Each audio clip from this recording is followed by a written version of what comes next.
उत्तर प्रदेश की राजनीति इन दिनों अंगारे पर चल रही है। मुख्यमंत्री योगी आदित्यनाथ को न सिर्फ विपक्ष घेर रहा है बल्कि उनके सहयोगी दल और अपनी ही पार्टी के नेता भी एक एक करके उन्हें निशाने पर ले रहे हैं। सबसे ताजा हमला हुआ है निषाद पार्टी के अध्यक्ष संजय निषाद की तरफ से। योगी सरकार की जाति आधारित रैलियों पर प्रतिबंध को उन्होंने वंचित समाज के साथ अन्याय करार दिया है और प्रधानमंत्री नरेंद्र मोदी व अमित शाह को पत्र लिखने की चेतावनी दे डाली है। संजय निषाद के तेवर बताते हैं कि सहयोगी दल अब खुलकर सरकार को चुनौती देने लगे हैं। यह वही संजय निषाद हैं जिन्होंने हाल ही में अपने पार्टी स्थापना दिवस पर ऐलान किया था कि अगर निषाद समाज को आरक्षण नहीं मिला तो वह योगी सरकार का विधानसभा घेराव करेंगे। यानी एक सहयोगी खुलकर सीएम के खिलाफ बिगुल फूंक रहा है। सवाल उठता है कि आखिर यह सब क्यों हो रहा है। दरअसल योगी सरकार के खिलाफ असंतोष की परतें अब तेजी से ऊपर आ रही हैं।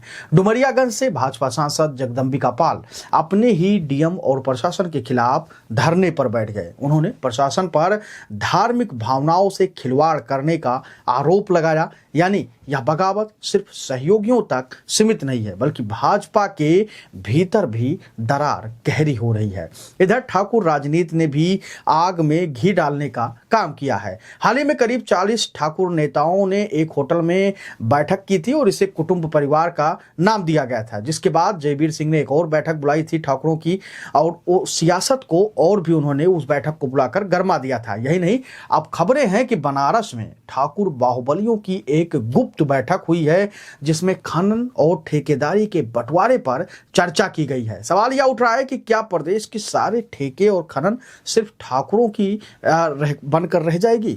विपक्षी और सहयोगी दल इसे सवाल को उछालकर योगी सरकार की छवि पर और भी चोट पहुंचा रहे हैं। सबसे बड़ी बात, यह मुद्दा दिल्ली तक भी पहुंच चुका है। अमित शाह इस पर बारीकी से नजर गड़ाए बैठे हैं। राजनीति के जानकार साफ कह रहे हैं कि यह सब महज सहयोग नहीं है, यह सत्ता का खेल है जो दिल्ली से लेकर लखनऊ तक खेला जा रहा है।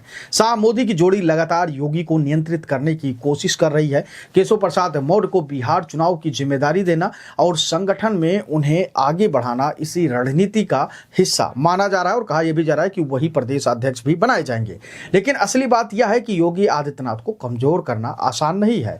विपक्ष लगातार उन पर ठाकुरवाद और अधिकारियों को संरक्षण देने का आरोप गढ़ रहा है, पर सच्चाई यह है कि योगी भाजपा का सबसे ताकतवर चेहरा अब बन चुके हैं। उनका जनाधार जबरदस्त है, हिंदुत्व का एजेंडा उनकी मुट्ठी में है और आरएसएस भी जानता है कि योगी भविष्य के लिए पार्टी की सबसे बड़ी पूंजी है।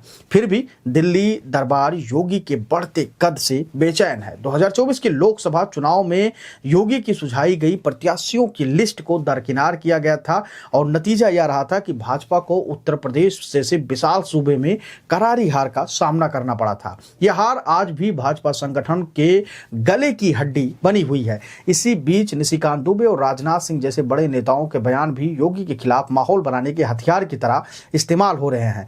दुबे ने कहा था बीते दिनों कि दिल्ली में कोई भी पद खाली नहीं है और अब राजनाथ और अमित शाह भी यही कह रहे हैं। उन्होंने यहां तक कह दिया कि 2044 तक मोदी ही प्रधानमंत्री रहेंगे। साफ है कि योगी को पीएम पद की दौड़ से बाहर करने की कोशिश जारी है।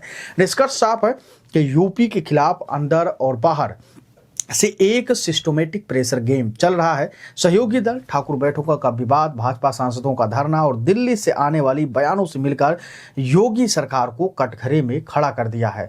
लेकिन असली सवाल यह है कि क्या दिल्ली दरबार सच में योगी को कमजोर कर पाएगा। सबसे बड़ा सवाल यही है।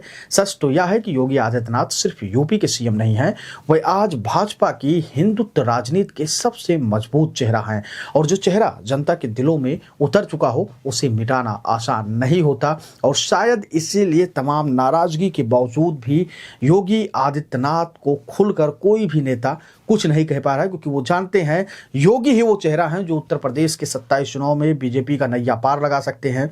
और इसके अलावा जो अलग अलग स्टेटों में चुनाव होते हैं विधानसभा के, उसमें भी योगी के तेज तेवर देखने को मिलते हैं। उनके भाषणों में वो बातें झलकती है जो किसी भी पार्टी को चुनाव जिताने में बेहद महत्वपूर्ण होती है।